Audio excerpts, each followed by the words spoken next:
Bismillahirrahmanirrahim. Assalamualaikum warahmatullahi wabarakatuh. Alhamdulillah wassalatu wassalam ala sayyidina Rasulillah, amma ba'du. Labbaik Allahumma labbaik, labbaik la syarika laka labbaik, innal hamda wan ni'mata laka wal mulk la syarika lak. Jamaah, alhamdulillahirabbil alamin. Puji syukur kita haturkan kehadirat Allah Subhanahu wa taala yang sudah banyak sekali memberikan nikmat kepada kita. Dan yang paling terasa saat ini adalah nikmat bahwa sebentar lagi insya Allah dalam waktu dekat kita akan bertamu ke rumah Allah, ke Mekah dan Madinah, sowan kepada Rasulullah Sallallahu Alaihi Wasallam. Mudah-mudahan kita semua diberikan kesehatan oleh Allah, diberikan kekuatan, dan segala rencana perjalanan ibadah kita diberi kelancaran oleh Allah Subhanahu wa taala. Dalam video-video pendek yang saya sengaja untuk kirimkan kepada Anda semua ini, saya akan sampaikan pelajaran singkat-singkat, potongan-potongan pendek tentang manasik al-haji atau manasik al-umrah. Karena haji dan umrah sebenarnya mirip-mirip saja, sama, cuman ada beberapa hal yang membedakan. Salah satunya di dalam umrah tidak ada wukuf, ya. Kalau haji ada wukuf, ya. Umrah boleh dilakukan kapanpun, sedangkan haji terkait dengan waktu-waktu khusus atau mawaqit atau musim haji. Yang kita lakukan besok ini insya Allah adalah perjalanan ibadah umrah. Nah, ibadah ini yang kita sebut dengan umrah itu sebenarnya tidak perlu manasik panjang-panjang. Anda hanya tinggal ikut saja, insya Allah selesai, insya Allah mudah sekali. Akan tetapi bagaimanapun kita semua harus tahu, sebagaimana di dalam sholat, seorang makmum juga harus mengerti sholat, tidak hanya mempercayakan pada imamnya, karena imamnya bisa saja batal. Nah, makmumnya harus ngerti juga ilmu manasik atau ritual perjalanan, ya, dari kata nusuk. Kita baca sehari-hari inna sholati wa nusuki, itu maksudnya adalah ritual, rangkaian ibadah. Manasik adalah jamak dari kata nusuk, rangkaian ibadah umroh yang mau kita lakukan ini nanti. Nah, ini ilmu tentang umroh ini menjadi wajib karena Anda semua akan menjalani ibadah ini, ya. Jamaah calon-calon tamunya Allah Subhanahu wa taala. Pada intinya umroh ini perjalanan yang singkat, ya, atau ritual rangkaian ibadah yang sangat singkat, bisa ditempuh 3 jam atau 4 jam tergantung padatnya jamaah. Dan dalam perjalanan umroh nanti kita bisa melakukan sebenarnya berkali-kali umroh, ya. Nah, oleh karena itu, ya, kita perlu persiapan. Salah satunya adalah persiapan ilmu. Dan saya harap bisa didengarkan atau bisa disimak video-video pendek tentang manasik umroh ini. Mudah-mudahan kita akan menjadi lebih paham, lebih jelas lagi ketika saat kita sudah berada di sana. Insya Allah perjalanan kita dari Indonesia akan langsung menuju tanah suci Makkah, ya, dan kita akan menuju Jeddah. Jadi perjalanan umroh itu ada 2 macam, ada yang ke Madinah dulu baru ke Mekah. Kalau kita nanti insya Allah dalam perjalanan kali ini akan kita lakukan perjalanan dari Mekah dulu baru ke Madinah. Nah, itu tentu saja akan berbeda karena terkait dengan persiapan-persiapan yang berbeda pula. Pada intinya, umroh itu harus melakukan 4 hal. 1, niat ihram. Jadi, niat ini adalah rukun di dalam setiap ibadah. Harus berniat. Nah, niatnya nanti adalah niat ihram umroh. Yang kedua, tawaf. Yang ketiga, sa'i. Dan yang keempat, tahallul. Sudah cukup 4 hal. niat ihram, tawaf, sa'i, tahallul. Selesai, umroh Anda sah insya Allah dan diterima oleh Allah Subhanahu wa Ta'ala. Kita akan bahas satu persatu. Yang pertama, niat. Kita akan niat ihram, bukan dari Indonesia ini. Niat ihram akan kita lakukan nanti di tempat-tempat untuk berniat, dan ini disebut sebagai miqat, titik-titik niat. Dan ini nanti kita akan lakukan di Bandar Udara Jeddah King Abdul Aziz. Setelah kita turun dari pesawat, kita akan mandi sunnah ya, karena diantara sunnah-sunnah ihram adalah mandi. Nah, kita akan mandi seperti orang mandi besar, itu hukumnya sunnah. Kemudian kita akan menggunakan baju ihram. Ya, baju ihram itu kalau laki-laki ya 2 kain itu yang tidak berjahit, perempuan itu mukena itu. Nah, setelah itu kita akan sholat 2 rakaat. Nah, ini sholatnya nanti adalah sholat ihram dan sholat sholat wudhu. Kalau kita nanti di musola boleh kita lakukan rangkap niat dengan tahiyatul masjid, walaupun itu di musola bandara boleh, karena itu tempat sholat umum. Nanti akan saya sampaikan di sana juga untuk kembali mengingat atau mendobel-dobel niat ini supaya ganjaran atau pahala kita berlipat-lipat ya. Niatnya bagaimana? Ya, setelah kita sholat barulah kita niat. Kita mengucapkan di dalam bahasa Arab, nawaitul umrata wa ahramtu biha lillahi ta'ala. Aku berniat umrah dan aku berihram lillahi ta'ala. Boleh juga dengan sigat yang lain atau dengan kalimat yang lain, misalkan kalimat labbaikallahu umratan. Pilih-pilih. Anda juga nggak perlu pusing-pusing. Kalau tidak hafal ini juga tidak apa-apa, karena kita akan lakukan niat ini berulang-ulang, karena kita akan umroh berkali-kali juga ya. Tapi kalau bersama dengan saya atau bersama dengan pembimbing yang lain, nanti akan kita pandu bersama-sama. Manakala Anda ihram sendiri atau umroh mandiri, nggak ada siapa-siapa, maka Anda boleh mengucapkan niat ini dengan bahasa Anda sendiri, bahasa Indonesia. Ya Allah, saya berniat ihram umroh lillahi ta'ala. Itu kalau Anda lakukan untuk diri sendiri. Ingat, tempat berniat itu khusus, tidak bisa kita niatkan di sembarang tempat ya. Kita niatkan namanya di miqat atau tempat melakukan niat itu ya. Ada beberapa titik miqat ini, mereka titik-titik ini atau area-area ini berada di yang kita sebut sebagai tanah halal. Jadi semua berniat ini di tanah halal dulu. Berniat, saya berniat umroh lillahi ta'ala. Kalau itu untuk dirinya sendiri ya, kita akan juga nanti di dalam umroh yang berkali-kali, itu salah satunya, atau umroh-umroh yang lain kita niatkan untuk mengumrohkan orang lain, termasuk mengumrohkan Rasulullah Sallallahu Alaihi Wasallam. Jadi ketika pakaian sudah di badan ya, pakaian ihramnya sudah dipakai ya, kemudian kita sudah sholat juga, kita sudah didahului dengan mandi, maka akan saya pandu untuk berniat ihram seperti ini. Bismillahirrahmanirrahim. Bismillahirrahmanirrahim. Nawaitul umrata wa ahramtu biha lillahi ta'ala.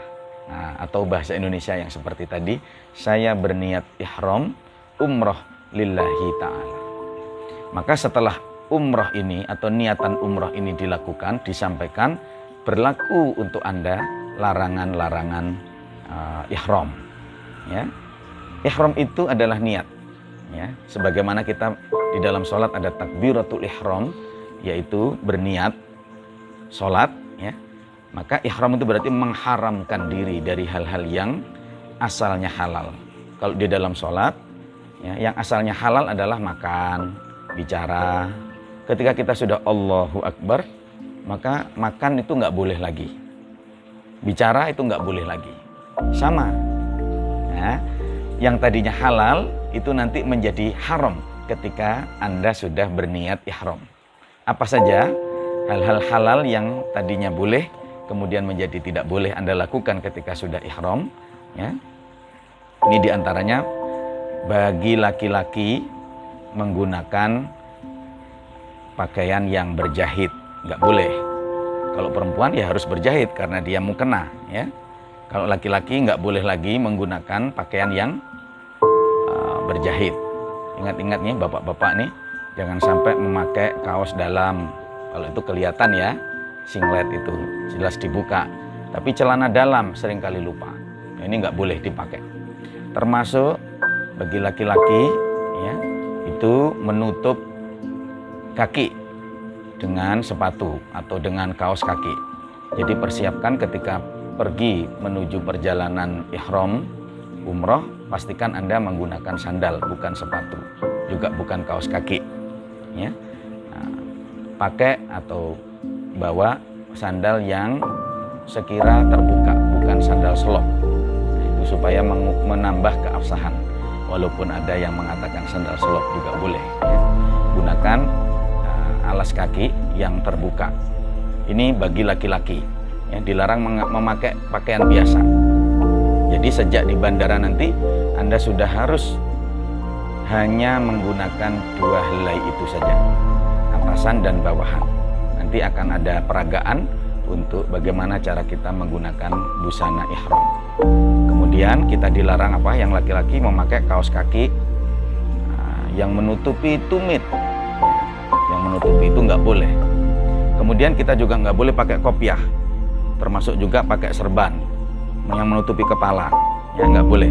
Termasuk pakai koran, misalkan nanti di sana panas, kemudian kita tutupi begini pakai koran, itu nggak boleh. Nah, kalau udara sangat panas, ya, maka payung boleh karena payung tidak menempel di kepala. Tapi topi yang berbentuk payung nggak boleh, ya, harus dia di atas. Ya. Dan itu bukan kategori pakaian. Jadi payung itu bukan pakaian, jadi nggak apa-apa. Oke. Nah, bagi perempuan, ibu-ibu diingat-ingat, ya. Ibu-ibu dilarang menutup tangannya dengan kaos tangan. Jadi nggak perlu bawa kaos tangan, Bu. Kita nanti nggak usah kaos tangan itu. Ya, kaos tangan dibawa untuk persiapan kita menghadapi musim dingin juga di Mekah dan Madinah pada saat kita nanti di sana. Kemungkinan musim dingin boleh kalau ibu-ibu atau bapak nggak kuat dengan cuaca, nanti akan saya update cuaca di Mekah pada saat kita di sana atau sebelum keberangkatan, ya. Dan bapak ibu bisa cek juga kalau bisa di internet pada tanggal sekian cuaca di Mekah Madinah seperti apa, ya. Itu dilarang kita menggunakan kaos tangan, walaupun dingin ya harus dibuka. Itu bagi perempuan. Kemudian menutupi wajahnya dengan cadar, nggak boleh. Jadi harus dibuka. Walaupun Anda misalkan cadaran, harus dibuka. Seperti dalam sholat, nggak boleh menutupi wajah. Nah, ini yang spesifik untuk laki-laki dan perempuan. Bapak Ibu, larangan-larangan ihram untuk baik laki-laki maupun perempuan coba didengar, ya. Kita dilarang pakai wangi-wangian. Jadi kalau sudah niat tadi diucapkan dan di dalam hati sudah diutarakan, ya, disampaikan dalam hati aku berniat ihram umroh, maka Anda dilarang pakai parfum. Kalau sebelumnya boleh. Jadi sebelum niat, ketika selesai mandi pakailah deodoran, ya. Boleh. Dan jangan di bajunya, di badannya, jangan di baju, ya. Pakai wangi-wangian boleh sebelum niat. Tapi kalau sudah niat, stop. Tidak boleh menggunakan minyak-minyak yang beraroma. Contoh misalkan remason atau minyak kayu putih, itu beraroma wangi, lebih baik jangan. Jadi jangan, betul-betul dihindari yang beraroma wangi. Termasuk nanti misalkan ada makan kemudian tisu basah, itu jangan sampai dipakai kalau sudah niat ihram. Menggunakan sabun, sikat gigi yang pakai odol yang kira-kira beraroma nggak usah. Jadi setelah kita niat ihram, betul-betul jauhi minyak wangi atau hal-hal yang beraroma wangi. Nah, ini perlu diingat juga bahwa nanti ketika kita tawaf, ya, mungkin Bapak Ibu ini pertama kali lihat Ka'bah, jadi sangat terharu atau sangat euforia, ya, kalau bahasa sangat sangat senang gitulah ya. Kemudian Anda segera ingin megang Ka'bah, nggak boleh, karena Ka'bahnya wangi. Jadi ikuti pembimbing aja. Kita tawaf dulu. Nanti kalau mau sentuh-sentuh Ka'bah, misalkan nanti di sana sudah boleh sentuh Ka'bah, nanti di luar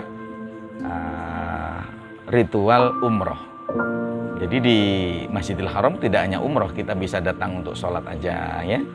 Itu bolehlah kita mendekat-dekat Ka'bah. Tapi kalau sedang ihram umroh, jangan pegang-pegang dinding Ka'bah karena itu wangi. Jangan pegang Hijr Ismail Makom Ibrahim, karena itu juga sangat beraroma, itu sangat wangi karena banyak orang yang kesana juga.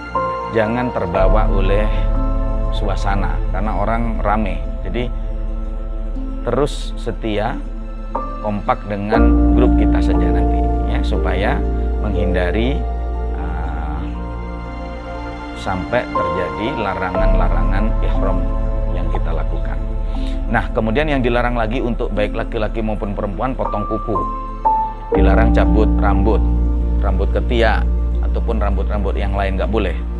Atau misalkan di kukunya Anda ada kulit yang mau putus ya, itu lebih baik dipersiapkan, apakah bahasa Jawa siwelen ya. Nah, itu dipotong dulu sebelum berniat ihram umroh, dipersiapkan dari rumah. Ya, jangan mencabut bagian-bagian dari tubuh Anda ini, itu dilarang.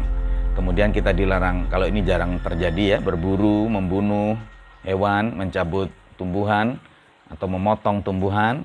Misalkan ada semut, ada serangga-serangga, tolong dihindari untuk dibunuh, jangan, karena itu termasuk larangan-larangan ihram.